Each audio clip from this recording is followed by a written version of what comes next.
Good morning. So, I'm gone again, and I apologize for that. This time I'm on the road to the University of Missouri for a trauma journalism conference, and that'll keep me occupied through this weekend.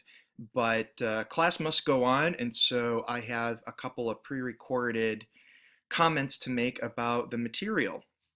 When last we left, we were talking about databases, and so I will have some demonstrations of at least two that I think will be useful to you. I think I already showed you EBSCOhost and Academic Search Premier and how that works.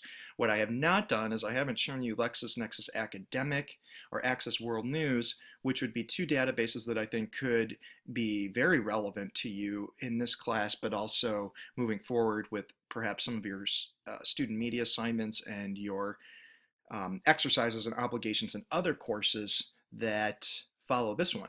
So we'll have that demonstration. I also want to go through a few evaluation checklists with you. And then one thing that we need to talk about is the assignment that you have coming up.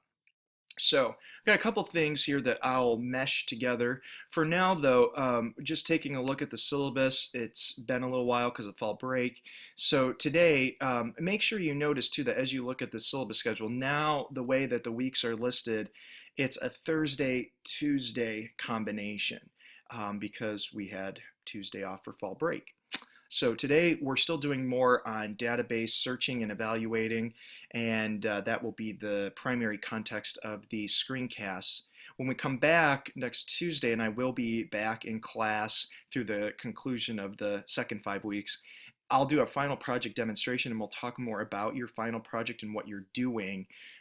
But for now, what I do want to talk to you about would be the database assignment options and then your partner for that final project and that database assignment. So like I said, I'll talk more about the actual final project when we get together on Tuesday. But for now, what you need to know is that you and your partner will create a screencast tutorial, much like what I'm doing for you right now, in order to keep the class going in my absence.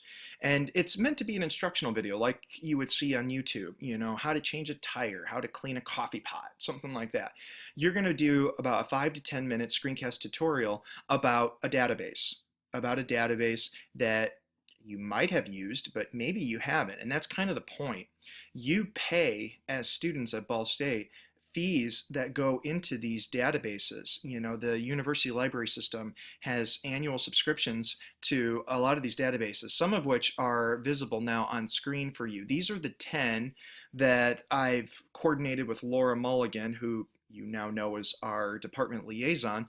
These 10, 1, 2, 3, 4, 5, 6, 7, 8, 9, 10, some of which are not available through the university library system, but they are accessible just through the internet, such as congress.gov.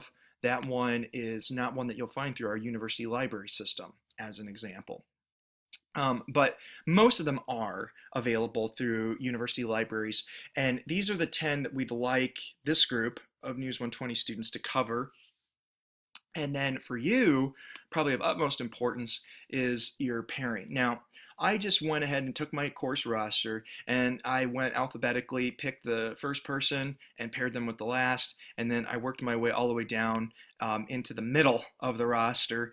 And so I'm not giving you much of a choice in whom you work with in order to create this screencast. But one thing that I'm going to want you to do before you leave class today, so you'll watch these screencasts, I'll do my demonstrations and such. Well, I'll try to remember to show this again in the screencast as the last parting thought, but you should hopefully, now that it's on display and I'm talking about it, you should make note of who your partner is, and you're going to want to find that person. You're going to want to exchange contact information because we are in week 3. So at this point, we are more than halfway done with this class, this 1 credit 5 week information gathering course. So exchange your contact info. Make sure that you have that before you leave today. The other thing that you need to do, and you need to give to Samantha, my graduate assistant, would be just a sheet of paper. It doesn't have to be anything fancy, but do put your name, both of your names on it. And what I want you to do is I want you to rank these databases listed here based on your preference, 1 being your top choice, 4 being your fourth choice. Obviously, you won't rank all 10, but what I'm going to do is I'm going to mix and match the best that I can in order to honor your top 4 choices. And hopefully, we'll be able to accommodate. And I'll do that over the weekend so that by Tuesday, when we come in, I should be able to announce which database you and your partner will cover and explore and then dissect for us through a screencast tutorial, and that is your final project in this class. So there's that for now. I'm going to move away from it for the time being. The other thing I would mention, I think we're good on the syllabus. I'm going to jump down here first to your quizzes. Remember, as a reminder, quiz number 1 on AP Style, quiz 2 on the textbook content. Those are available and will continue to be available to you through Tuesday, November 3rd. So you could get started on those if you're so inclined. This database, we had a couple questions left unanswered from last time. So if you have that document with you, you might pull it out right now because we're about to go there. But if you don't, then I still think you ought to go back. It should still be accessible to you. I'm in your mode. So at this point, you should still be able to get to this document. Basically, it's just question 6 and 7, to my knowledge, that we haven't addressed, and so I want to make sure to do that. So that'll be where we start when I actually get into content for these screencasts. Yeah, these 2 questions we need to talk about. So for now, I'll minimize that, and that'll go away. For you, your assignment for over the weekend is this 10 source assignment. So I'm going to click on that. I'm going to talk a little bit more about this in this first part of the combined screencast tutorials for today's class, because I want to make sure you know what you're doing. This is an assignment that's a little bit more involved, and I definitely think that you should know what's happening here, even though I'm not physically present to answer questions. Of course, you could always contact me through email or some other means that I've listed at the top of the syllabus. While I'm at it, it just caught my eye. Over here to the left, I did create a new link for that database pairing and the options for the databases. So if you didn't catch that when I had it up on the screen, it is in Blackboard and you can find it there. So let me go back to the exercises. I do want to talk about this 10 source business that you're doing for the weekend. So we've been talking about strategic searches, and what I'm going to want you to do is to practice some of this through different source options. So when I say that you need to pick a public policy issue, that could be anything that is of interest to you. It could be climate change, it could be deforestation, it could be cyber terrorism, it could be gay marriage, it could be what else would be considered? Abortion. That one's big right now. Planned Parenthood. Public policy issues. I think there's a good number of examples that I just gave you that would work. I want you to pick one that interests you because you're going to be spending some time with this topic for this assignment. What you're basically creating is an annotated bibliography. So I've structured it so that I'm forcing you to go into certain source categories and finding credible, reputable sources about said public policy issue that you wish to explore. And then I'm going to guide you through what information I want from each of those sources. So first, a book, and you've got some general logistics I want you to include there. And then you're going to find this highlighted segment for each one of these source topics. So what's something that you learned from whatever book it is that you choose to use about whatever public policy issue you choose to investigate? What is it, something that you learned? And again, I'm looking for a sentence, that is complete, that is thorough, but I don't want a book. That's not what I'm looking for. I want you to have reason for why you're using that source. And I want you to have a rationale for how you know that it is a credible source for this public policy topic. So there again, one focus sentence that explains how you know it's credible. And folks, I offer you hints. So I would hope that you'd pick up on this, but even if you don't, I'm just going to say it. Say it right now. when I tell you to look into the author credentials, I kind of expect something along those lines to show up in your evaluation rationale. So I'm kind of guiding you along, spoon feeding you through this about what you should be doing in order to establish credibility for this particular source. Then we move to scholarly journal articles. Okay, which database did you pull it from? And remember, that is not EBSCOhost. So which database? Academic Search Premier, PsycInfo, ERIC, Communication Mass Communication Complete. Which database did it come from? Then which journal title, the publication, then the article title itself. Finally, then a couple of other logistics I want you to include. Your main assertion, what did you learn? How do you know that it's credible? And you'll do this again. Rinse and repeat for a scholarly journal article. You'll have 2 of those. You're also going to have 2 news-oriented publications. This is going to be where LexisNexis would be helpful, LexisNexis Academic, and or Access World News. And I'll demonstrate those probably in part 2 of today's screencast. But I'm going to want you to, again, which database did you get it from? Access World News. What was the pub title? What was the story or transcript title? And then some other logistics before you give me a sentence about what you learned, and then how you know that that news source is reputable. Now, when I say a hint here, look into the authors, or look into the sources the author interviewed.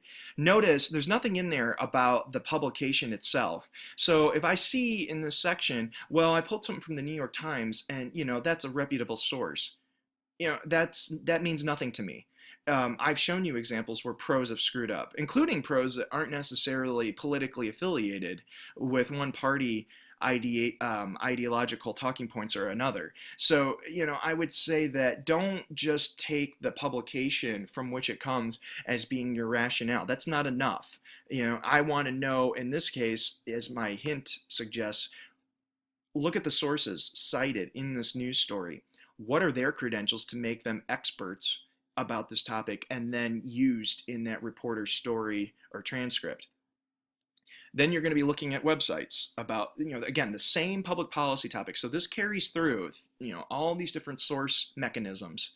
And so you'll be doing the same thing there. What did you learn? How do you know that it is a credible website? And there are credible websites out there, and that's why I force you to do this. I don't want you to think that scholarly journal articles is where it's at, and the only place where it's at, because it's not. It's one source out of many possible sources. And then I give you 3 final source options that you can choose the category. So if you find another news story, great, put that in as number 8. If you find another scholarly journal article that you want to include, fine, that can be number 9. And number 10, finally then, I want you to go one step further. Okay, I want you to go one step further.